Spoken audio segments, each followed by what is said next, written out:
It's been about 2 weeks since I got the bright idea that I needed more TVs down here. And of course, I had to pick a special TV. I want another CRT for the retro area, so I found this pink Princess Tinker-belle TV, which actually is pretty awesome, has some great detail, and the picture is stunning. It's been almost 1 week from that point where I went through the bins down here, organized the games, and made some space. Why? Well, that's what hopefully happens today. Because of the holiday season, all my great plans got delayed, and that's okay, it happens.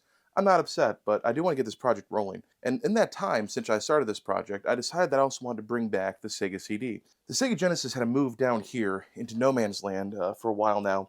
When we got this big Sony 32-inch TV, mainly because there just wasn't space for it up here anymore. At least I didn't think there was. I need to get about 15 inches of space back, and I think I can do that. I also want to shift things down a little bit towards that way. There's a lot of, it's kind of congested over here, and I think I'm going to push this TV to the end over here. A lot of these boxes are going to go away.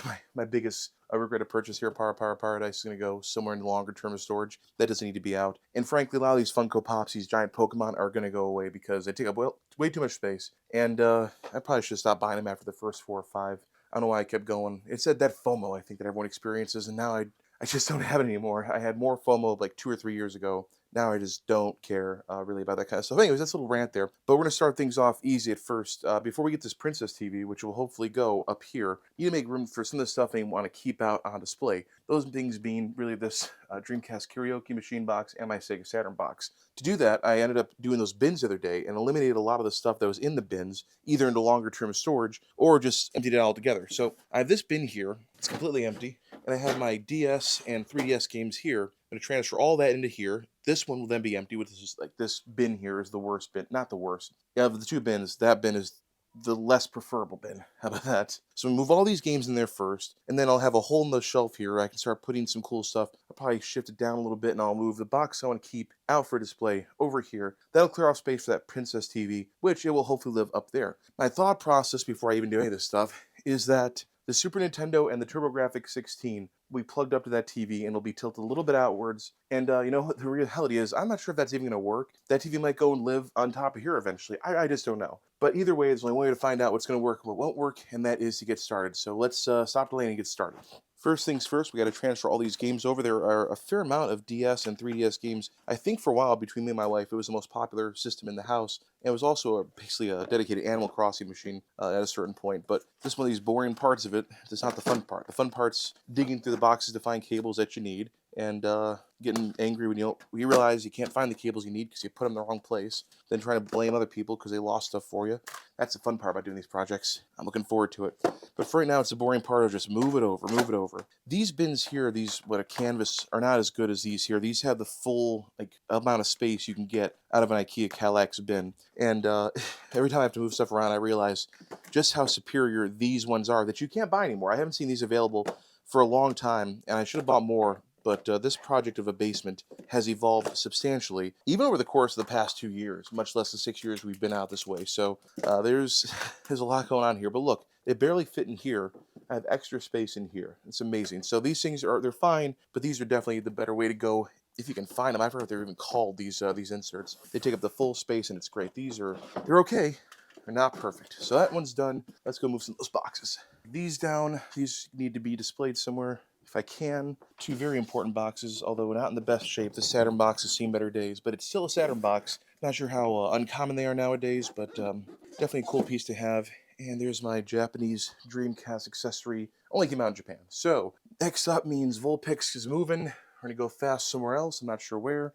And, let's see. I'll make a pile of stuff that has to be relocated or moved. A frequent question I get down here is waterproofing and things like that. Like, is the basement waterproofed? Are you worried about a flood tearing into your collection? And the answer to that is no, not really. And this back wall here does get water on it. I don't know how to explain that sometimes. I've sealed it up the best I can. So we try to avoid putting stuff against the wall. Like, you're not going to get wet putting stuff over here. Nothing's going to flood out from this wall. There's not going to be water everywhere. That hasn't happened. We've had plenty of rain to test that theory out. But what does happen is this. When things get too close to the wall, they get that moisture. And here you go. This is the example. Is my Xbox One Xbox. And it's taking some damage. So I'm going to wipe that off there and let it hopefully... Oh, man, that's not good. We're going to do that. We're going to wipe the wall down over there. It was my fault because I put this too close to the wall. I'm not really worried about the box's value. It's nice to have these things, but I'm not retiring off these boxes. I'm not retiring at all, actually. We were going. But, there is moisture. It's still a basement. So, when you do a basement game room, you have to take into account the risk of having, stuff down here get damaged a little bit or a lot. So the wall has a little bit of something on it too. I'm gonna clean that off best we can, and there we go. Very subtle, slow at best, seeping issues. Move our little figures here. I want to show you guys these. My wife got them for my birthday. These are little, what you call them, the block style characters from FF7. Gonna figure out a solution to display these a little bit nicer because these are really cool and they were very, very expensive. And now the moment of truth here to see if this concept's even gonna work. I intentionally got a smaller TV. I didn't want to get another big, big CRT down here. So hopefully it could fit up in this position. And we're just gonna put it up here and first and kind of see what it looks like, because I haven't really done the math on how it's going to look or feel or fit. So we're up here where we're going to be. Got enough. Yeah, all the feet are actually on this, and that's kind of what we're aiming for. Okay, so we got our standby light. Then we got this sound that I can't hear, but everyone else can apparently. Okay, so I'm happy with that right now. I think that's going to look good. Now the question is, that's just one part of this equation. The rest of it requires us to start moving this stuff around, down, all over the place, whatever it may be. The issue I'm having right now is I want to hook the TurboGrafx 16 up to that TV. I think it'll look great, and I think it'll be a lot more used, and it already is, by the way. This thing gets a fair amount of use during game nights, but I want it to get even more use, and I want to put it somewhere so it can be used on this TV. The issue with the TurboGrafx 16 is that it doesn't have wireless controllers. That's the problem, and you can't get them. They don't exist. I already looked. Yeah, this is going to be the fun part. So where do I put it where people can get to the controllers easily and still play on that TV up there? And I'm thinking it's going to go to live right where this PS2 game collection is right now. I think this will shift over. And the nice thing about this system is I can pretty much put it upside down. I can hang it with strips. I can mount it to the wall. Like, that's the nice thing about the TurboGrafx. But I want to make sure that the controllers are still accessible. So that's something we got to figure out as we go about our business here, and probably sooner than later, because when all this stuff shifts down, other stuff's going to move. Like the Super Nintendo is going to go over here somewhere. The goal is both the Super Nintendo and the TurboGrafx in this TV. That's the goal. So let's get crack-a-lacking on that. I haven't really liked this area over here much since I added that TV. Not because of the TV or anything, just because it felt so cluttered, but also at the same time, everything didn't feel like it belonged where I had put it. So that's kind of what's been bothering me and why I've been thinking about moving things around. The biggest issue right now in this area is probably where the PS3 goes. It used to sit under one of these things here, but as soon as we eliminated the TV, we had to get rid of that too. So, like, where does this go? And frankly, I don't know. I have no idea where this goes. So that's going to be one of the big things to solve here is where does the PS3 live? We're going to have to figure this one out. This will be the mystery one. That is the first thing to get moved. I'll show you guys me moving it. And then when you come back, you'll see a whole lot more stuff shifted around. So off we go. All right, so this is where you come into play and why I always seek out your advice when I'm doing this kind of stuff. Is this good spacing? Do I move this TV and butt it up against this TV because the bezels on them give them a fair amount of clearance? Then I put the Genesis over here, or do I leave it the way it is and put the Genesis and the game storage back here? I'm not sure, and you play the Genesis, so like, what do you think? Like, I don't play garbage, so I don't care where it goes. The Genesis can go into storage, does what actually. Nintendo don't, so, Oh yeah. Genesis does what Nintendo, and that's why Sega still makes consoles, right? I do like the Genesis. I know why you like it. But seriously, what do you think? This will be really pretty, but small and up high. All right, what's the difference between them? All right, so like this, obviously this is more going to be set for like a couch sitting, and it's a larger tube, obviously, and it has stereo sound. They both have stereo sound. This one will be prettier by a long shot, mainly because that picture tube is so condensed. The raster is so clean. So it really is going to boil down to that's going to have a beautiful picture to look probably a lot better than it does on here, but that does look good as well. So it really boils down to personal preference and what you think looks good for spacing. I might leave it on the bigger one because the kids do like to play Sonic too. Well, there you go. So the kids play. Perfect. He was actually just asking about playing the 3D Blast one. So. Wow, you just don't like your kids, do you? It's Genesis stuff. Okay, well, with that said, let's get to work and let's show you a little bit what we've done already.